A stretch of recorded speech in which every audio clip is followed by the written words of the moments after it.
mga ka-crafty! So for today's video, tayo ay gumawa ng costume ni Flamara at ni Hagorn from Encantadia. Gagamitin nga nila to para sa kanilang school competition, so let's go! Una nga natin gagawin ay kukunin natin ang kanilang mga sukat, kaya pumunta sila dito sa shop natin sa Binangon ng Rizal. Nire-recommend ko nga sa ating mga client kapag sila ay magpapagawa ay mas magandang pumunta sa shop personally para kumuha ng measurements. By the way, this is made to rent costume, so this is available for rent na.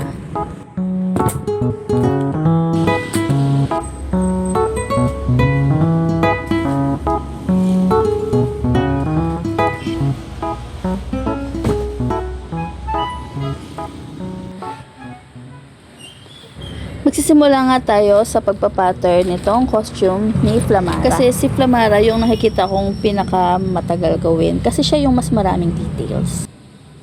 May mga kailangan kasing gawin sa kanya katulad ng texturing tsaka yung mga details na maliliit. So ang pinrepare nga natin dito ay ang pattern paper, mga glue sticks, mga pandikit, and ating foam na gagamitin sa ating armors.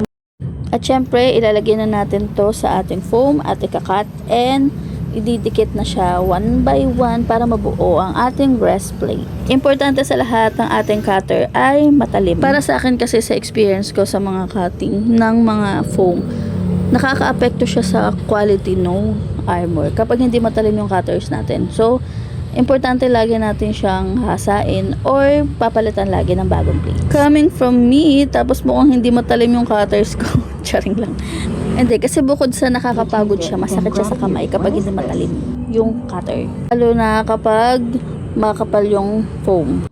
So ayan, seryoso na ang laban, seryoso na mag-cut, mag-pattern, magdikit ang lola nyo. Ayan na, bubuuin na natin ang ating breastplate. So magugulat na lang kayo, buo na yun mamaya. Gumamit nga rin ako ng iba-ibang thickness ng rubber dito. Yung manipis ay para dun sa mga design niya sa may dibdib, para hindi masyadong bulky ang ating breastplate. So sa ating design, yung mga details niya na texturing, gumamit tayo ng glue stick. Yan ang matagal na part na aking ginawa. After nga nun ay move on na tayo sa ibang parts, which is the pauldron, yung sa shoulder pads, and yung iba-iba pa niyang parts like yung belt, yung arm, guard, everything. Yan yung ginawa ko sa Flamara. So hindi ko na na-record yung iba.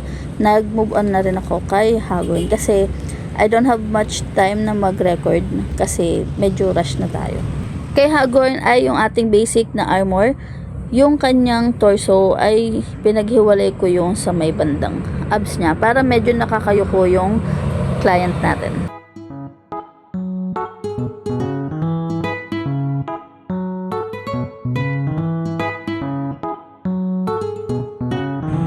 At nagawa na natin ng ating torso armor, ayan. At habang tayo ay nagka-craft, ay nagpe-paint na po ang ating master painter. Trace, that's my husband. Yan, tinutulungan niya ako mag-paint kapag wala siyang masyadong ginagawa.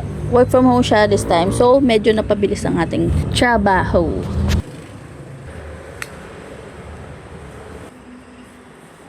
And now, moving on sa ating headpiece ni Hagorn, isa-isa ang details pa rin, maliliit na details sa kanyang front.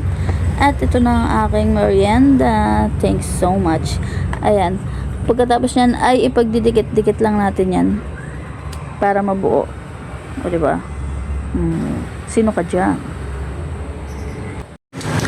After nga ng mga crafting and everything, mga details, ay magpipaint na tayo ng ating primer.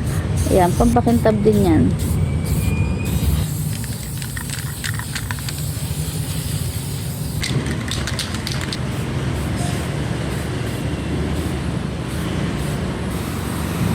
Gumamit lang ako ng mga basic na spray paint na black tsaka red. And para naman sa ating mga effects, gumamit ako ng acrylic paints.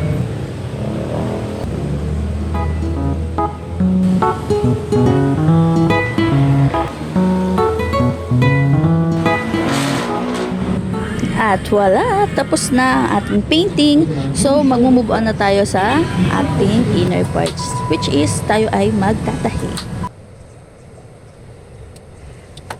Gumamit naman ako dito ng red at maroon na velvet fabric.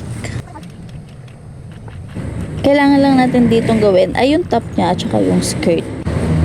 After din nun, meron din siyang boot cover, para dun sa kanyang boots. Dahil wala tayong boots, pwede yung ipatong sa mga kind of shoes mo.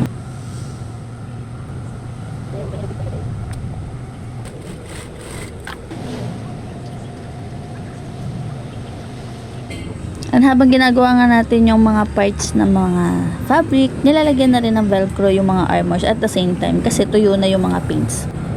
And then ito nga yung design for the skirt ni Flamara.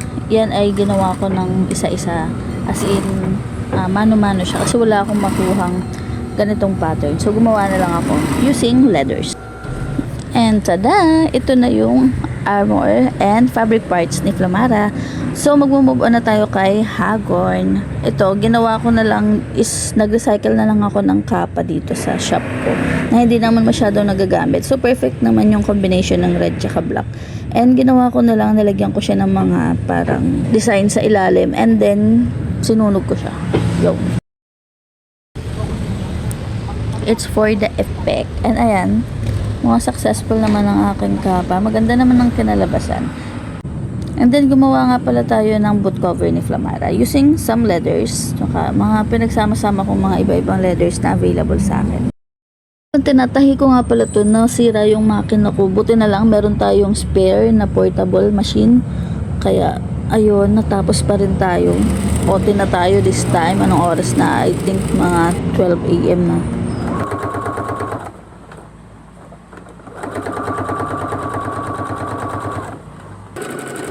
And then ginawa ko na rin yung sa belt ni Hagorn. Meron kasi siyang parang fabric parts na nakalaylay doon sa kanyang front. Ayan, nalagyan na lang natin siya ng zigzag design doon sa kanyang side.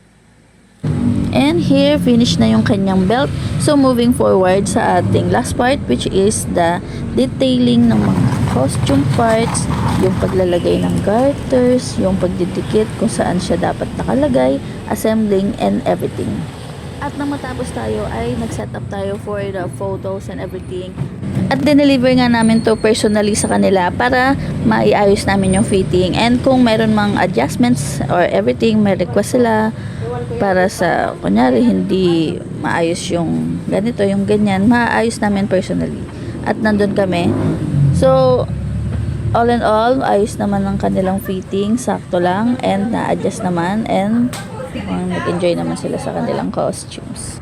Super thank you po kay Ma'am Risha and their family sa sobrang bait nila and accommodating, and super thankful sa pag-trust sa Mix Cosplay, and sa uulitin po. Maraming salamat and God bless. Bye-bye!